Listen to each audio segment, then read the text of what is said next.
Louvado seja o nome do Senhor Jesus. Amém? Este é o dia que o Senhor nos fez. Alegremos-nos e regozijemo-nos nele.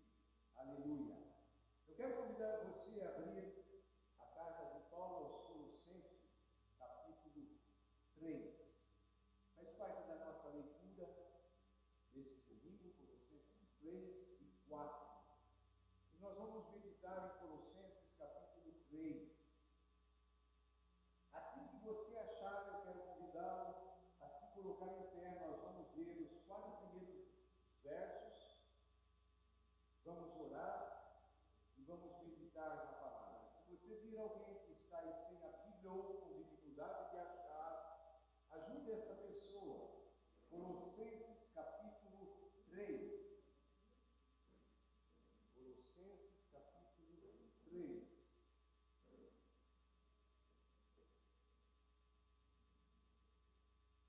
Como há algumas pessoas ainda sentadas, vou esperar um pouco. E o irmão do chimarrão não esquece do pastor. Da água na boca. Nós temos a alegria nesta manhã de ter alguns irmãos de Joinville. Deus tem estreitado a nossa aliança com esses irmãos, tem sido muita bênção. Amém, irmãos de Joinville? Aleluia. Se você não conhece Joinville, passando a serra, primeira entrada com chuva à esquerda, é Joinville. Olha só, para que ninguém pense que os irmãos são servidos. Obrigado, irmão. Lá em Rio Grande do Sul, certa vez um irmão chegou para o pastor e falou: pastor, quando eu estiver ali no meu tempo de oração, eu posso tomar um chimarrão? O pastor falou assim: irmão, tempo de oração, né? Dedica só a orar, esquece o chimarrão um pouco. Passado alguns meses, o irmão voltou a falar com o pastor. Falou: pastor, enquanto eu estiver tomando chimarrão, eu posso orar? O pastor falou: lógico que pode, irmão. Pode orar o tempo todo. Ele só mudou, né? Agora, enquanto está pregando, pode tomar chimarrão, irmãos? Os irmãos estão olhando meio feio para mim, né? Pode ser, Jorge? Obrigado, irmão. Vou tomar mais um pouquinho. Nesta manhã de primavera fria, né? Vamos ler a palavra. Palavra de Deus. Colossenses capítulo 3. Portanto, se fostes ressuscitados juntamente com Cristo, buscai as coisas lá do alto, onde Cristo vive, assentado à direita de Deus. Pensai nas coisas do alto, não nas que são aqui da terra, porque morrestes, e a vossa vida está oculta juntamente com Cristo em Deus. Quando Cristo, que é a nossa vida, se manifestar, então vós também sereis manifestados com Ele em glória. Amém, amados? Vamos orar. Papai, sabemos que o Senhor, pelo Teu Espírito Santo, ungiu a homens, inspirando-os a escrever as Sagradas Escrituras. Sabemos que não é um livro qualquer, porque é o único livro que o Senhor fala conosco. E para isso, Senhor, nós pedimos a mesma unção, a mesma revelação que estava sobre os escolhidos, nesse caso Paulo, de escrever esta carta, que o Teu Espírito Santo venha falar conosco, nos revelando a Tua palavra, nos incentivando, nos desafiando a não só sermos ouvintes, mas também praticantes. Em nome de Jesus, amém. Os irmãos podem se assentar. Queridos, Paulo, ele escreve esta carta à igreja em Colossos, E no capítulo 1, capítulo 2, ele está tratando de um sério problema que estava acontecendo ali naquela igreja.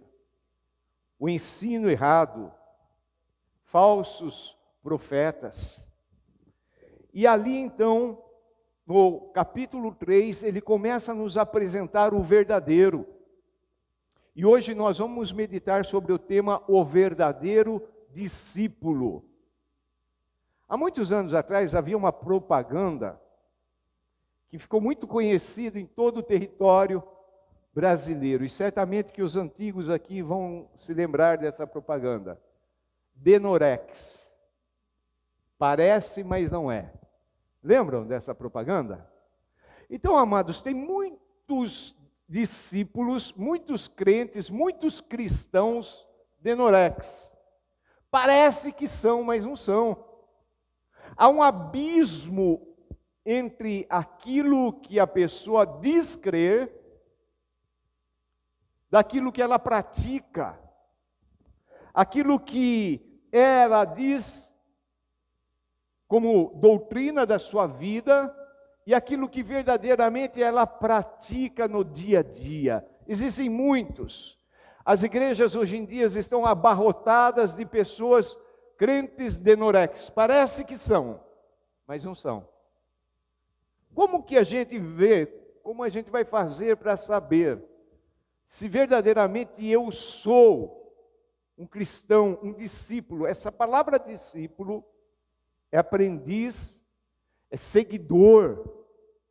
Jesus é nosso mestre. E nós somos aprendizes, nós somos pequenos discípulos.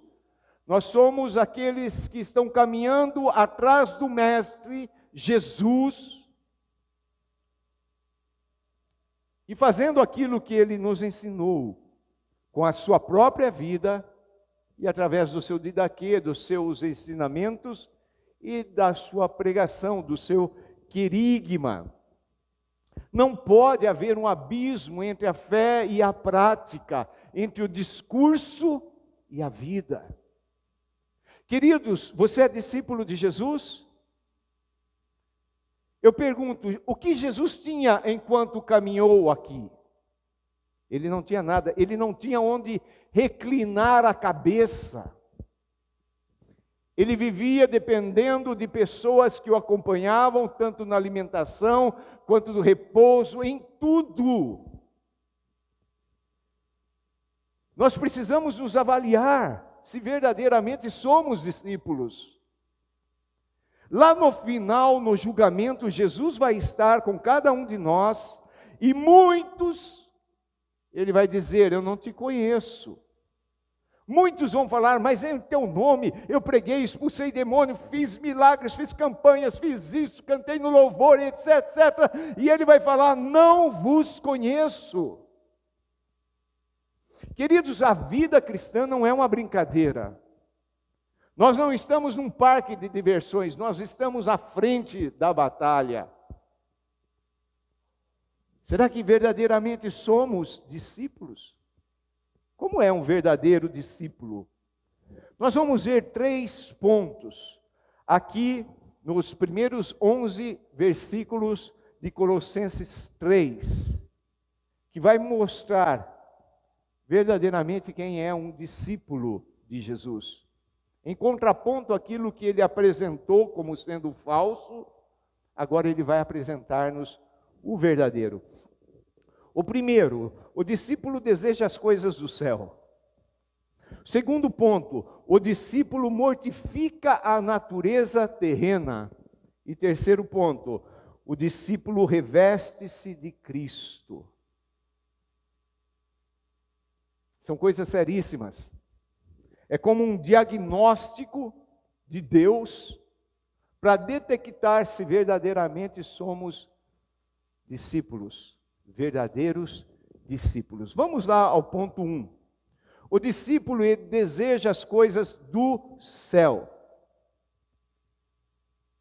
Ele deseja as coisas do céu e não da terra. Dentro desse ponto, nós vamos dividir em 2 subpontos. O primeiro, o discípulo verdadeiro, ele se identifica com Cristo. Se ele é discípulo de Jesus, se ele é seguidor de Jesus, ele tem que ter uma identificação com Jesus. Alguns anos atrás, uma missionária brasileira, voltando do campo missionário, ela se tornou muito conhecida e famosa aqui.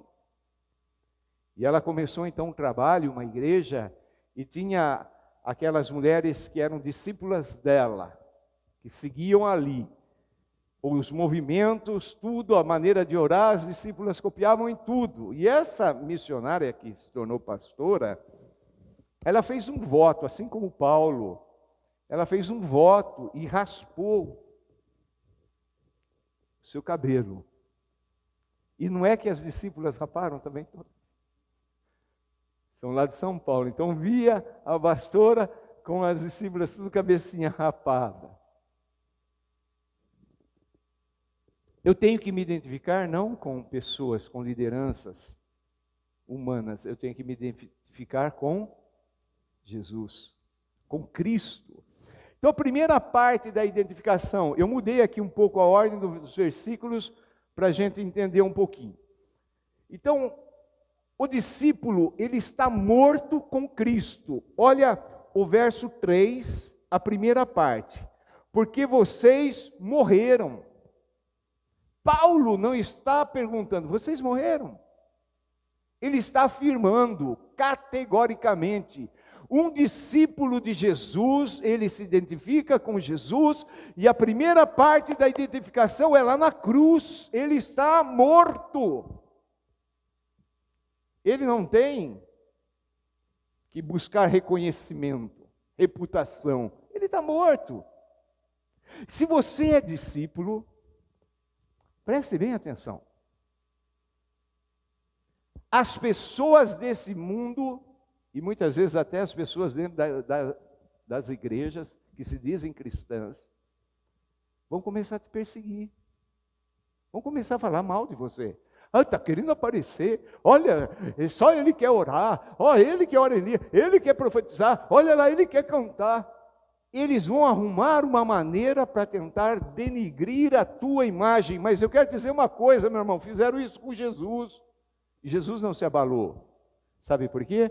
Porque ele sabia que a vida aqui, para nós, é cruz. Nós estamos mortos. Como assim, pastor? Eu não vou reagir? A pessoa me ofendeu. Não, não vai reagir. Ah, pastor, se me der um tapa na face, Jesus falou, oferece ao outro lado. Isso é ser discípulo, é fazer o que o mestre fez. Como morto, nós não temos reações.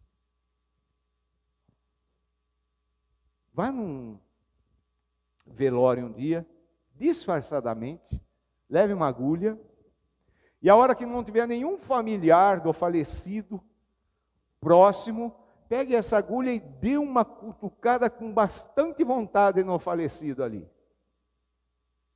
Se ele reagir é porque não está morto. Daí é capaz que você morra de susto. Nós estamos mortos em Cristo, olha verso 3, porque vocês morreram.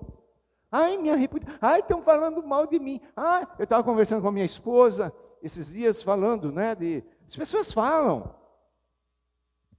Falam ou não falam? E como falam?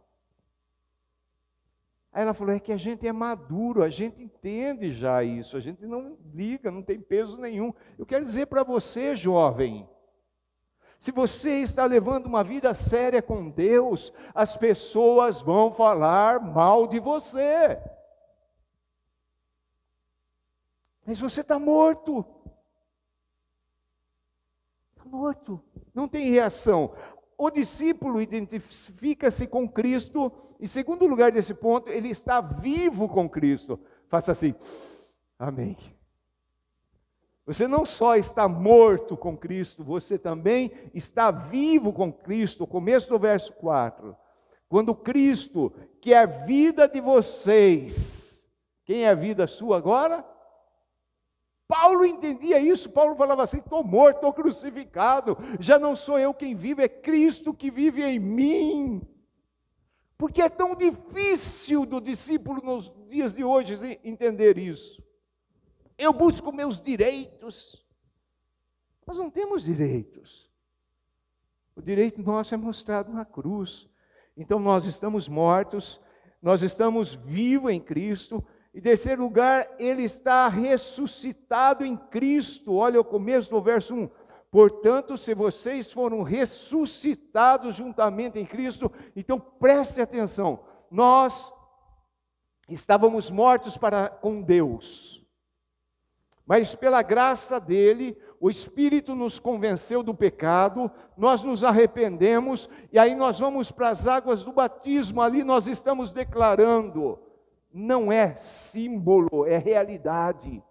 Eu estou morrendo em Cristo. Mas nós não ficamos ali debaixo da água. Nós não ficamos na morte. Nós somos ressurretos em Cristo Jesus e agora nós temos a vida de Jesus. Nós estamos aqui, os cristãos estão aqui, não para viver a sua própria vida, a sua própria vontade. Nós estamos aqui para viver a vida de Cristo. Ele nos ensinou, leia Mateus, Marcos, Lucas, João, aprendamos com Jesus a ser como Ele, a nos identificar com Ele. Morremos com Cristo, vivemos em Cristo, fomos ressuscitados em Cristo. E agora tem uma coisa aqui interessante, na segunda parte do verso 3. Vocês morreram, e a vida de vocês está como oculta. Juntamente com Cristo em Deus, nós estamos escondidos em Cristo. Coisa tremenda. O diabo tenta, as pessoas tentam destruir, acabar conosco, mas nós temos uma proteção, e essa proteção é o próprio Cristo.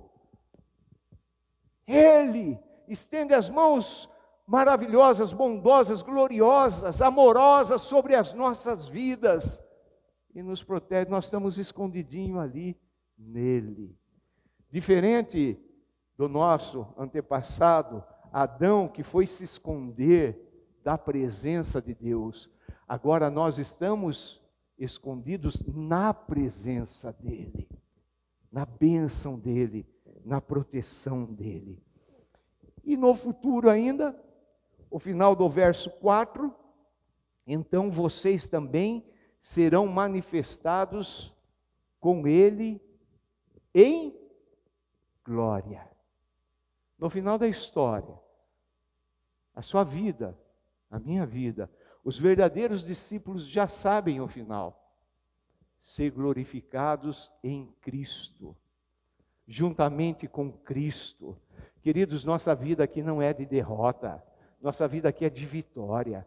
E nós sabemos que lá na frente, no último capítulo da nossa história aqui na terra, nós vamos ser elevados para viver a eternidade com Cristo, em Cristo. Que coisa maravilhosa! Eu não sei você, mas quando eu leio um livro assim, ou assisto um filme, eu não vejo a hora de chegar lá no final. Eu quero saber o final da história. A Bíblia já nos mostra qual é o final da nossa história. Nós já somos vencedores em Cristo Jesus. Então, o discípulo verdadeiro deseja as coisas do céu. O primeiro ponto, o discípulo se identifica com Cristo. O segundo ponto, aí, o discípulo tem desejo por Cristo. Ele não está desejando as coisas desse mundo, ele está desejando Jesus, Jesus, Jesus, Jesus. Ele quer as coisas do céu. O verso 1, segunda parte diz: busquem as coisas lá do alto, onde Cristo vive assentado à direita de Deus. Nós somos tão deste mundo, dessa terra, que dificilmente nós olhamos para o céu. Eu lembro quando era criança, a gente brincava no meio do mato, os gramados, esconde-esconde, E uma das coisas que a gente fazia como criança, a gente deitava na grama, no mato, e ficava olhando para o céu. Olhando para as nuvens. Alguém já fez isso? E aí você fica achando, um elefante, o que está do seu lado olhando a mesma nuvem, fala, não, é um jacaré. Olhar para cima. Sabe que a medicina está advertindo que vai haver uma geração que não vai conseguir enxergar mais, porque nossos olhos estão cada vez mais enxergando as coisas próximas e nós estamos deixando de olhar para as coisas do céu.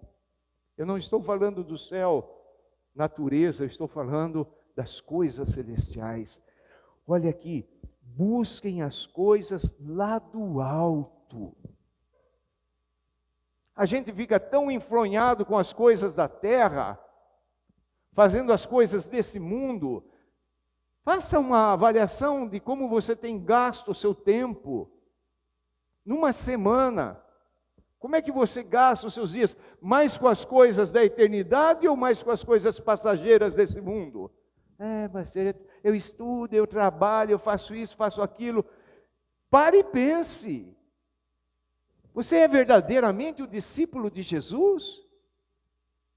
Enquanto os discípulos estavam, e o que a gente vai comer? E o povo está com fome. Jesus lhes pede. Jesus está olhando para o Pai, conversando com o Pai e ministrando o povo as coisas do Pai. O segundo ponto de desejar Cristo é pensar, não só buscar as coisas do alto, mas também pensar nas coisas do alto. Olha o verso 2. Pensem nas coisas lá do alto, e não nas que são aqui da terra. Irmãos, não precisamos ser teólogos para entender o que Paulo está falando aqui. Mas a pergunta é, meu coração está onde? A minha energia eu gasto com o quê? As minhas finanças eu invisto aonde? Nas coisas eternas? Ou nas coisas aqui da terra que são passageiras? Pensem nas coisas do alto. O maior campo de batalha que existe é aqui, na nossa mente, os nossos pensamentos. Quando o diabo consegue jogar uma dúvida, jogar um medo, uma ansiedade, uma preocupação, para ocupar o nosso pensamento, nós vamos nos afastando das coisas do céu e vamos olhando cada vez mais para as coisas aqui da terra. Elevo os meus olhos para o monte, de onde me virá o socorro? Não é do monte, é do alto.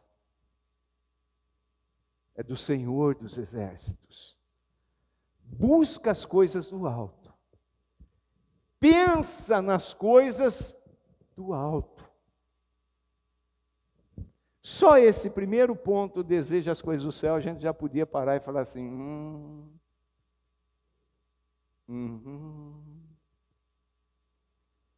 como é que eu estou? Como é que está a minha vida? Sou um crente de Norex, pareço ser, né? Canto, levanto as mãos, oro, falo, leio a Bíblia, dou dízimo, faço tudo. Mas será que eu estou desejando as coisas lá do céu? Lá do alto?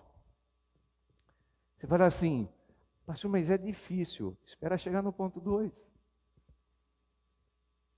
Queridos, hoje os pregadores estão abrindo a porta, mas eu quero dizer para você que ela continua estreita, apertado o caminho. O verdadeiro evangelho não é aquele que vamos lá para a festa gospel. Não, é aquele que nos faz sair cabisbaixos pensando, Senhor, será que verdadeiramente eu sou um discípulo? Será que eu estou vivendo de acordo com os mandamentos da Tua palavra? Segundo ponto, mortifica a natureza terrena. Agora vai falar de morte. O verdadeiro discípulo, ele tem a consciência de que está morto. Versículo 5. Portanto, façam morrer tudo o que pertence à natureza terrena. Faça morrer, ou seja, mate. Tudo aquilo que o Espírito de Deus, a palavra de Deus for mostrando, isso é carne, isso é velha natureza, isso é o velho homem, tem que matar.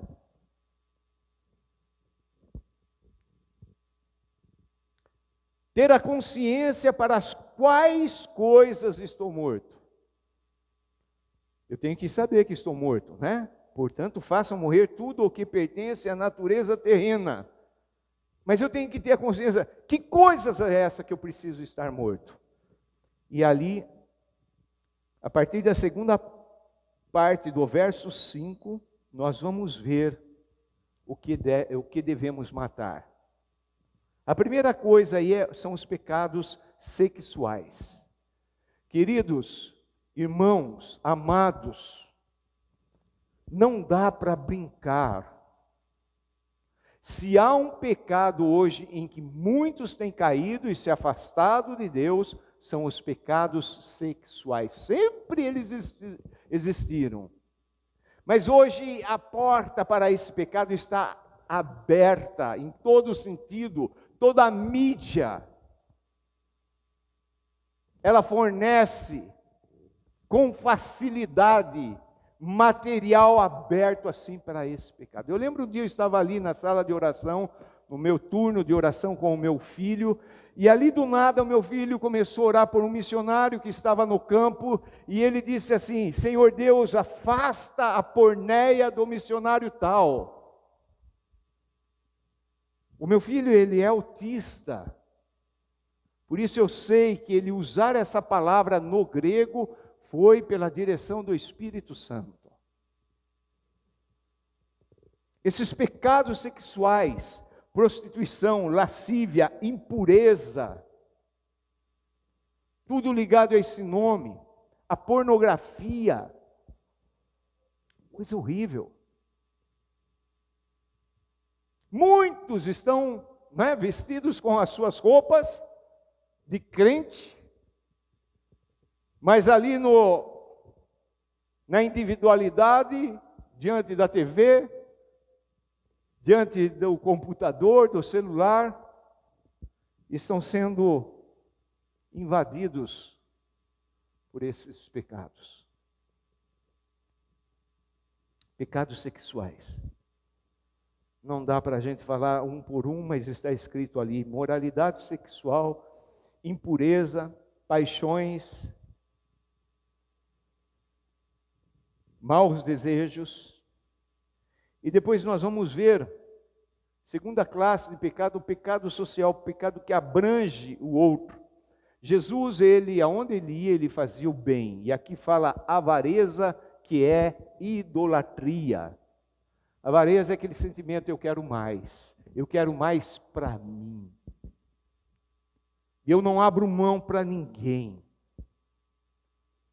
Pastores antigamente, na minha época, falavam assim: você vê realmente quando uma pessoa se converteu de coração, quando ela se converte de bolso. Tem muitas pessoas dentro das igrejas que estão dando a sobra para Deus. Uma família que congregou aqui, vinda de uma outra igreja, uma denominação, questionaram um grupo familiar que eu presidia acerca dos dízimos e ofertas. Aí me contaram o que lá naquela igreja eles tinham aprendido. Então o pastor ensinou a igreja da seguinte forma: você recebe o seu salário, você paga todas as suas contas, e o que sobrar, você dali tira 10% para trabalho de Deus. Eu falei: Jesus amado. Tem pessoas que perguntam: pastor, eu tenho que dar o dízimo no bruto, tudo que eu ganho, ou no líquido? Eu falo: depende, quanto você quer ser abençoado.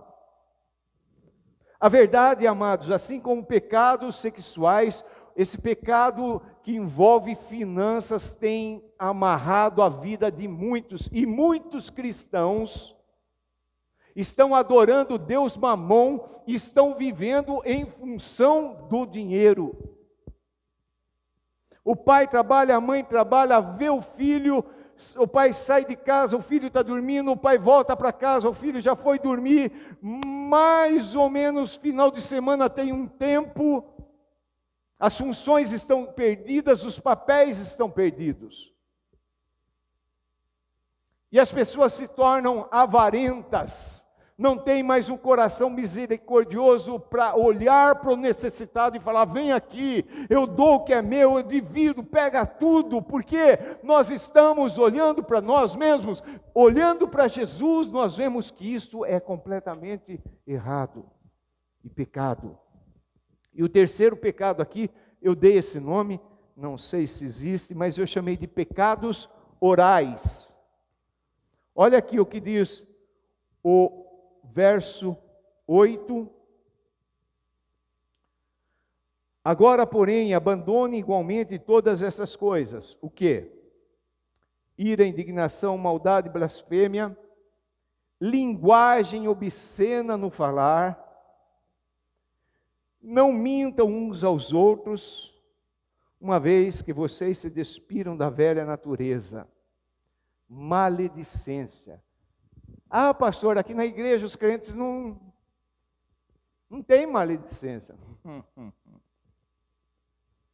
Se há um pecado que é pouco confrontado dentro do meio evangélico, é a maledicência. As pessoas estão falando mal uma das outras, coisas horríveis.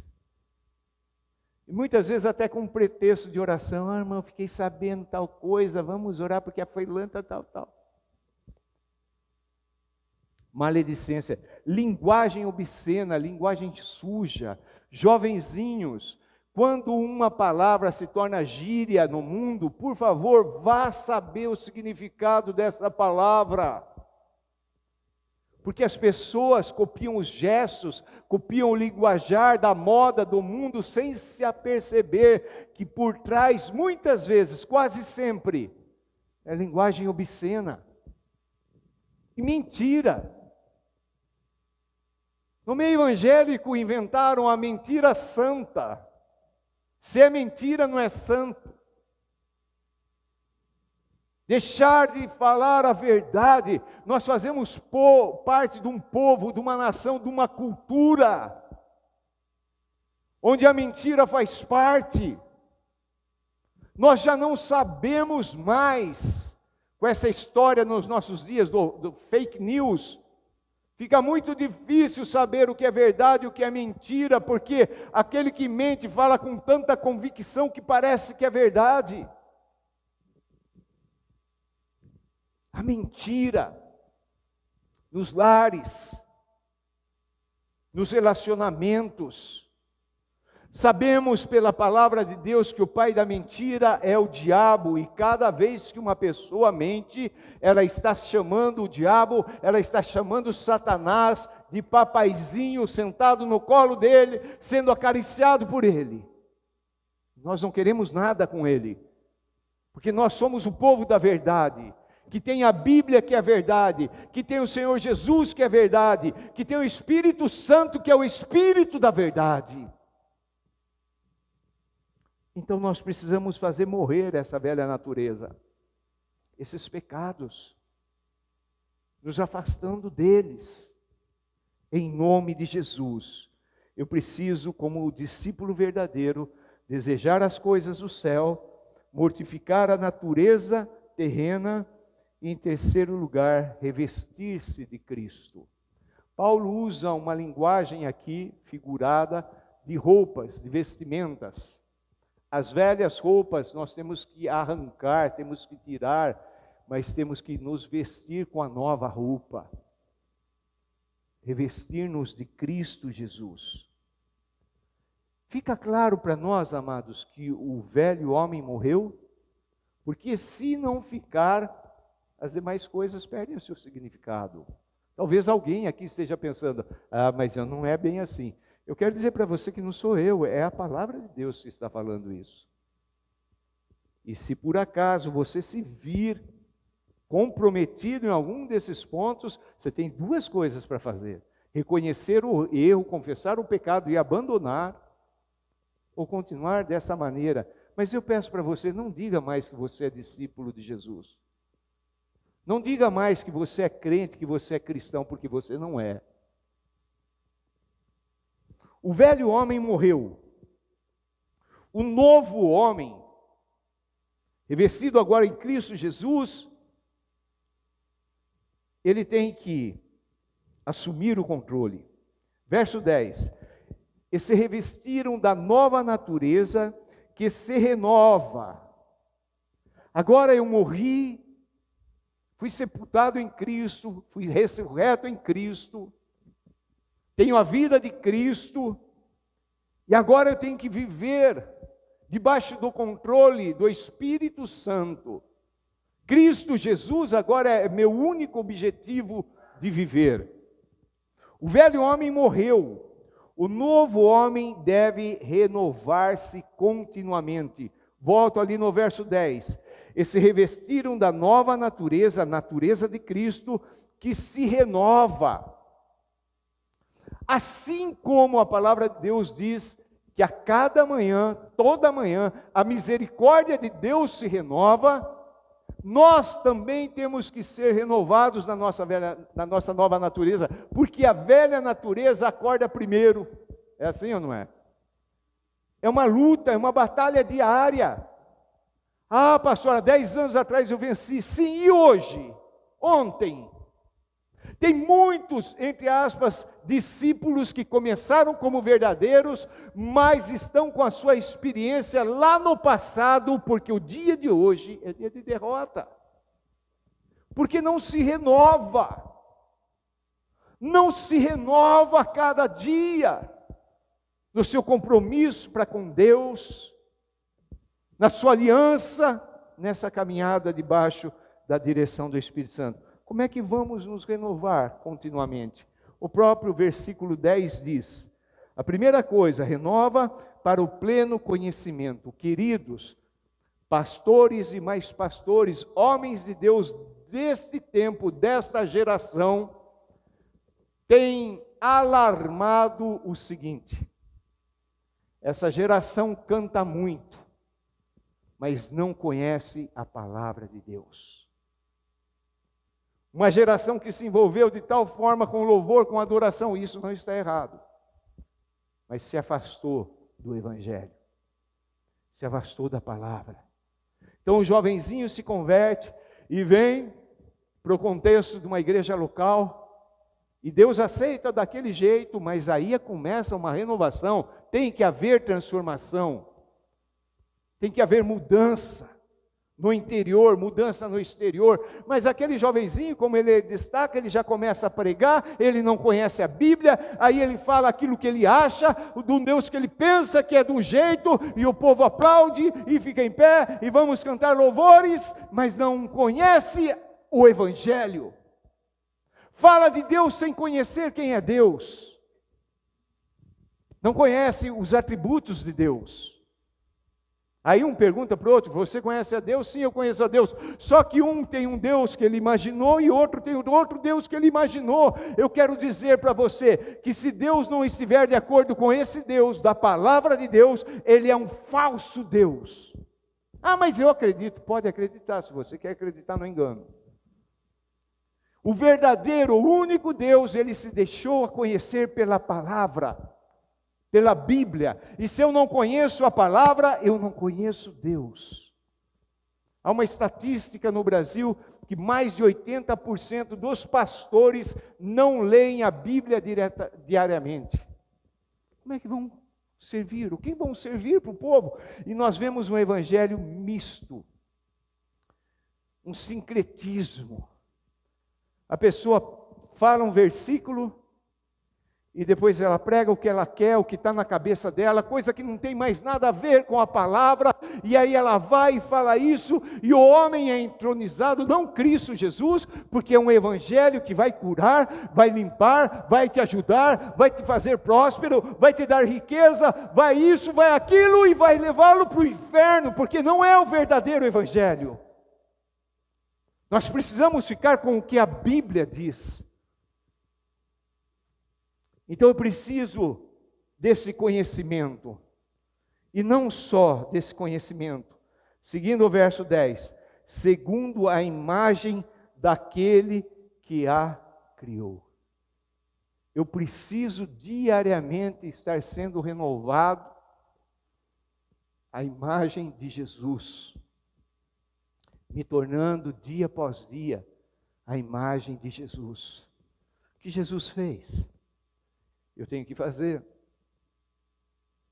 O que Jesus falou? Eu tenho que falar. Como Jesus pregou? Eu tenho que pregar.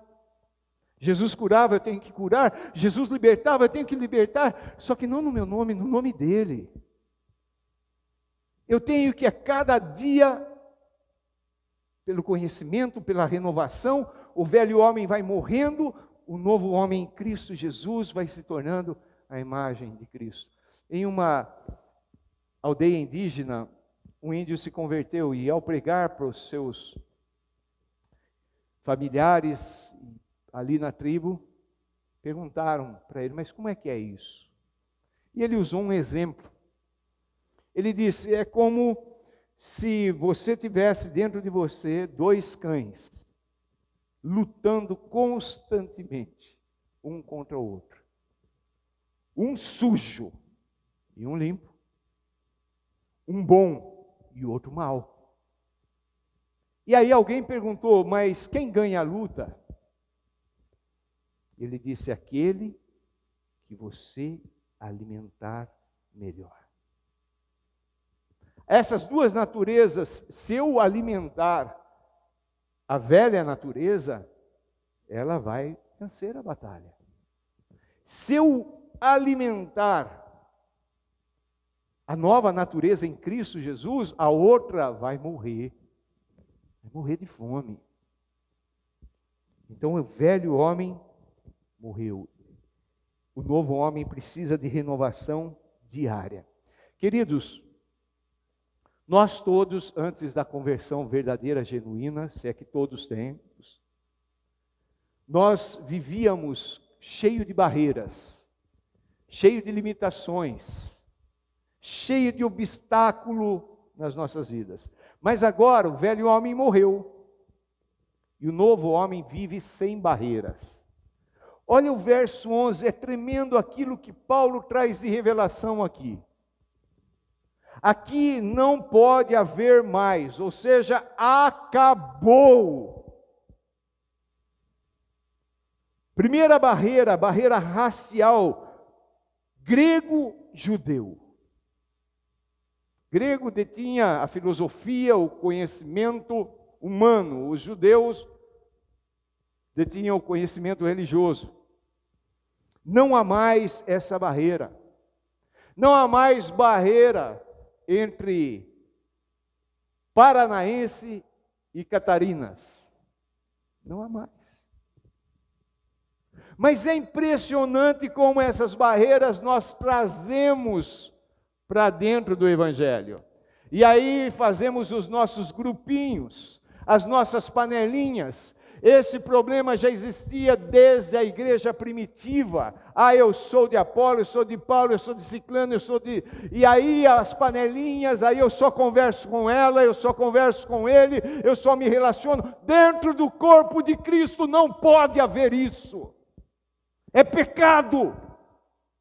Porque agora aqueles que estão em Cristo Jesus, novas criaturas já são, as coisas velhas ficaram para trás, as barreiras caíram.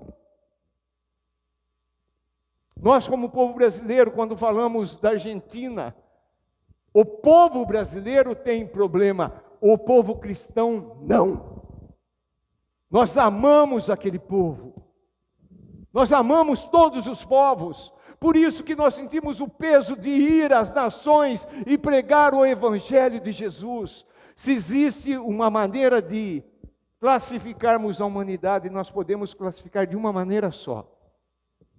Salvos e perdidos. E os perdidos precisam dos salvos para ser salvos. Não existe mais. Paulo, na unção do Espírito Santo, fala assim: não pode haver mais grego e judeu. Caiu o muro da separação. Você é discípulo.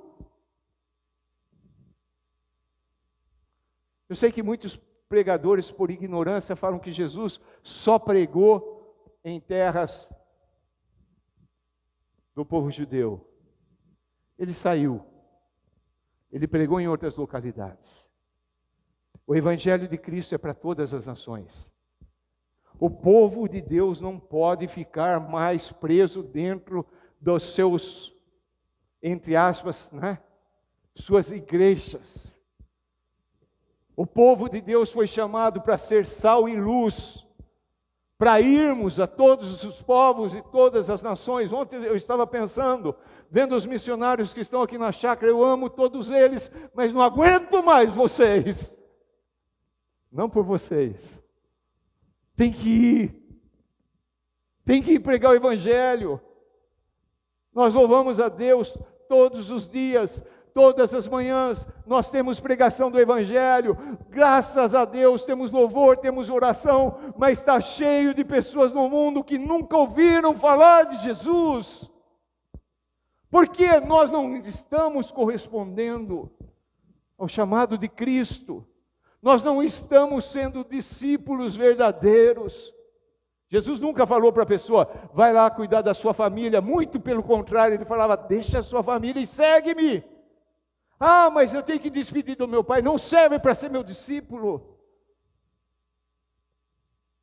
Você entende essa seriedade? Aquele grupo de primeiros discípulos inflamaram o mundo conhecido, porque o Evangelho de Cristo inflamou o coração, e eles tinham uma meta: ser como Jesus. Jesus chegava numa cidade, havia um avivamento. Fica aqui, Jesus. Ele falava: não, tem outras cidades. Filipe, o evangelista, chegava numa cidade, havia um avivamento, as pessoas queimavam tudo aquilo ligado à feitiçaria, etc, etc. O Espírito Santo tirava ele de lá e levava para outro lugar. Isso é igreja.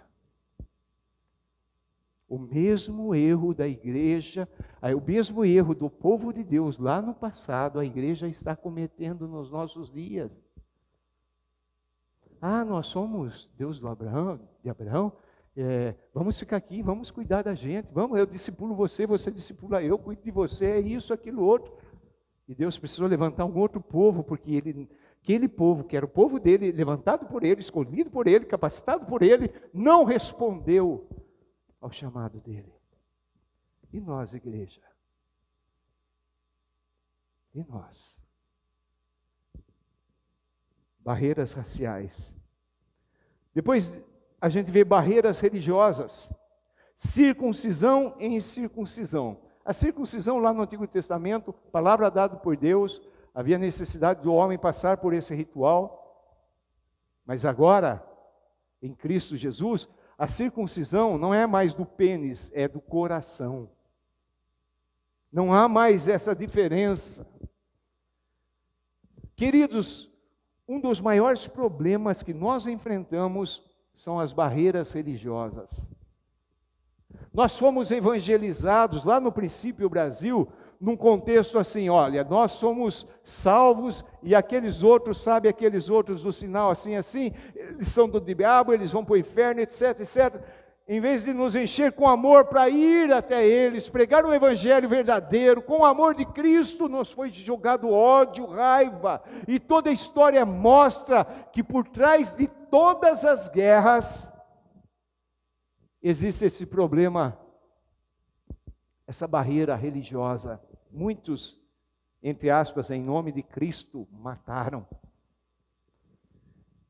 As barreiras culturais, bárbaro e cita. Bárbaro, a expressão a gente já sabe, né? Aquele povo rude, mau. O cita é pior que o bárbaro. O cita é mais selvagem que o bárbaro. E agora em Cristo Jesus, Paulo, pelo Espírito Santo, está falando: não tem mais divisão. Coisa linda, não é? A gente olha para as pessoas, colocando ali, cada uma na sua tribo, no seu grupo, etc. Deus não faz isso. E nós, igreja, não podemos fazer isso. Em último lugar, a gente vê a barreira social. Escravo livre. Queridos, tem igrejas que é para determinado grupo social. E eles falam, não, mas tem a lá do bairro que é para aquele povão. Não mistura. Não existe isso em Cristo Jesus. A pessoa mais humilde que chegar aqui tem que ter o mesmo reconhecimento, a mesma receptividade do que a pessoa mais rica que chegar aqui. Já não tem mais. E para concluir, Paulo diz assim no finalzinho do verso 11: mas Cristo é tudo e está em todos. Resumindo, tudo é Jesus. Tudo é Jesus, tudo é Jesus. Queridos, eu fico muito preocupado, eu sou uma pessoa que gosta de ver o que estão pregando por aí. Então, aos sábados, a TV brasileira passa bastante cultos, e eu fico ali olhando e observando, e eu percebo que o foco hoje é o Antigo Testamento, é pegar aqueles grandes homens de Deus e falar, você também vai ser assim, você também vai matar o seu gigante, você também vai fazer isso, você também vai fazer aquilo, etc, etc, etc. Acaba a mensagem e nem sequer cita Cristo Jesus. Como se vivêssemos em tempos passados. A mensagem da Bíblia, do Evangelho, é Jesus. É Cristo, como Paulo disse, é Cristo, é tudo. E está em todos. Depois de ouvir isso, Paulo, a partir do verso 12, ele vai considerar as atitudes de um verdadeiro discípulo, que nós não temos tempo para ministrar isso agora, mas depois você pode ler e ver ali o que nós, como discípulos, temos que fazer. Voltando, o verdadeiro discípulo deseja as coisas do céu. O verdadeiro discípulo mortifica a natureza terrena. O verdadeiro discípulo reveste-se de Cristo. Temos feito isso? Eu tenho feito isso? Ou não? Quero convidar você a baixar a tua cabeça, fechar os teus olhos. Jesus Cristo, ele é apresentado aqui nesta carta em Colossenses de várias maneiras. Capítulo 1, verso 13, Jesus é o Filho amado de Deus. Verso 14, Jesus é o nosso Redentor. Verso 15, Jesus é a imagem do Deus invisível, é o primogênito de toda a criação. Verso 16, Jesus é o eterno, onipotente Criador. No verso 18, Jesus é o cabeça da igreja. No verso 27, Jesus é a esperança da glória. No capítulo 2, verso 3, Jesus é o detentor de todos os tesouros da sabedoria e do conhecimento. No verso 9, Jesus nos é apresentado como a plenitude de Deus. E aqui no verso 11, Jesus é apresentado como aquele que é tudo e está em todos.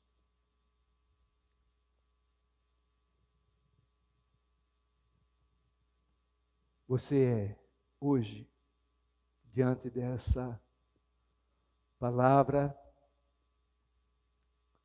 Paulo apresentando a realidade de um discípulo, de um verdadeiro cristão. Como que você se enquadraria? Queridos, é certo que todos nós estamos num processo.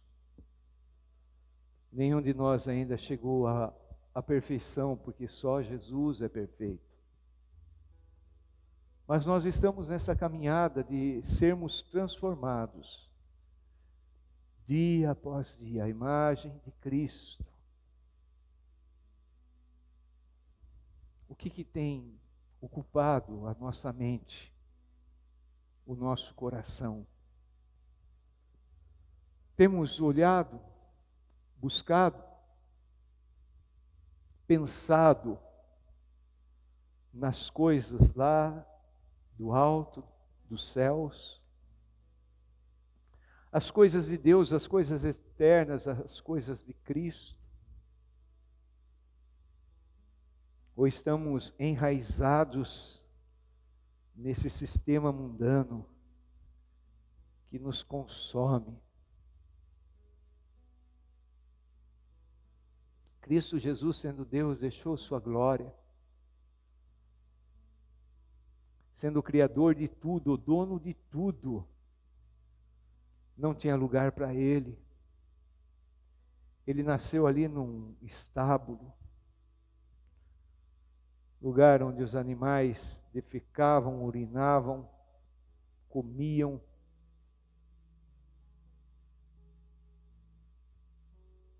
Jesus cresceu numa cidade, nem é cidade, um lugarejo pequeno, ínfimo, uma família simples, pobre. Jesus, depois de ser cheio do Espírito Santo, após obedecer e descer as águas do batismo, ele foi levado pelo Espírito Santo ao deserto. Foi tentado por Satanás e venceu através da palavra. E ele começa o ministério dele, de cidade em cidade, pregando, ensinando, expulsando os demônios, curando os doentes, ressuscitando os mortos. Esse é o nosso mestre. Foi acusado injustamente, foi cuspido na face, foi chutado, batido com varas, socos, foi despido totalmente e nu, foi colocado no madeiro, exposto como maldito, pregado ali, ferido do lado por uma espada. Ele é o nosso Senhor, Ele é o nosso herói, Ele é o nosso mestre. É a Ele que nós estamos seguindo. Nós não estamos querendo glórias nenhuma desse mundo, nem mesmo no ministério, não esperamos aplausos. Nós queremos caminhar como Jesus.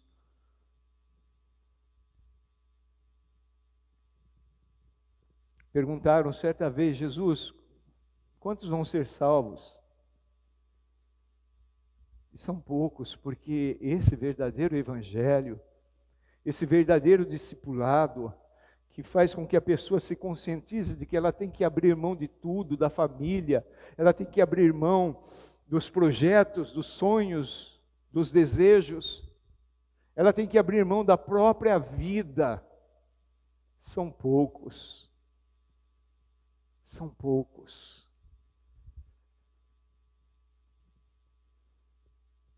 Nessa caminhada nós encontramos o sofrimento como nosso companheiro. Nessa caminhada nós encontramos acusações, rejeições, mas sempre encontramos os braços abertos de Jesus nos acolhendo. O verdadeiro discípulo é aquele que abre mão de tudo.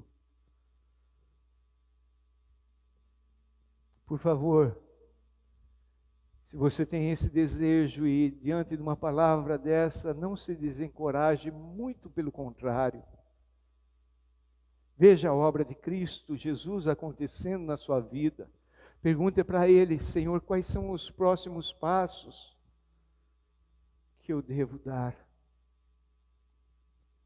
E em obediência, possamos falar para Jesus: sim, Senhor. Sim, Senhor. Está doendo o sofrimento, muitas vezes parece que vai nos matar, mas eu não quero desistir do Senhor. Eu quero sim desistir de tudo isso que é terreno, que é mundano. Eu quero ser um discípulo verdadeiro, um seguidor, um aprendiz, um aluno que quer ser igual ao Mestre. Se há um desejo no seu coração de ser esse discípulo, ser esse seguidor, não de um movimento evangélico, não de uma igreja denominacional, mas de Cristo Jesus, ser igual a Ele. Tendo essa consciência, eu tenho que abrir mão de tudo, da minha própria vida. Mas eu entendo que a razão de eu estar vivo aqui hoje é para servir ao Mestre. É para ser como um Mestre, fazer as coisas que o Mestre fez. Porque eu creio que Cristo é tudo, está em todos. Se há um desejo no seu coração, se você sente da parte de Deus esse chamado a seguir a Cristo Jesus dessa maneira, o mundo religioso fala: não, isso é radicalismo. Não, isso é evangelho. Isso é evangelho. Você está disposto a ter que enfrentar o sofrimento diariamente? A rejeição, a solidão. Aqueles que hoje são seus amiguinhos e batem nas tuas costas, amanhã vão estar te chamando de fanático.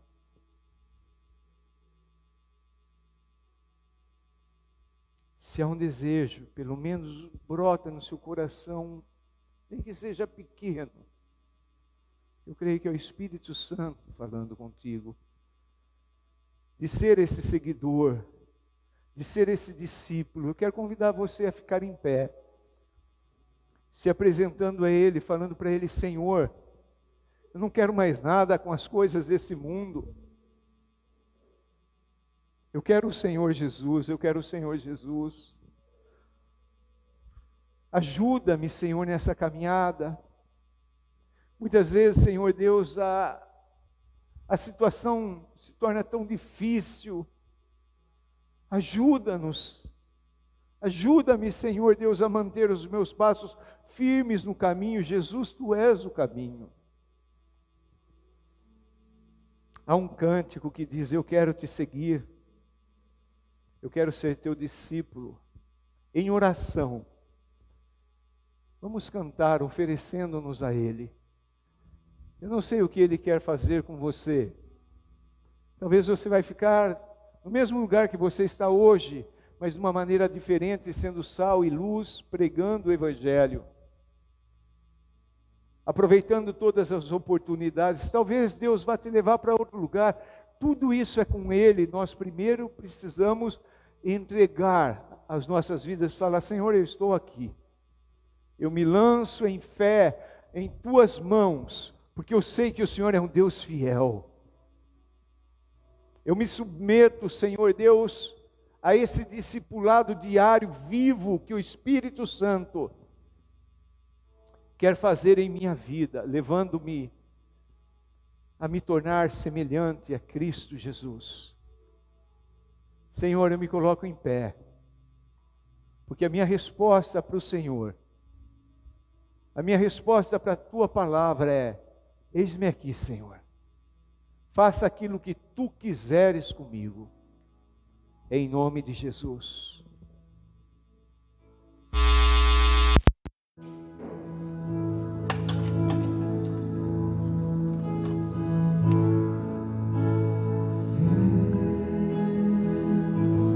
Quero Te seguir, quero Te servir, Senhor.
projetos de vida, bons projetos.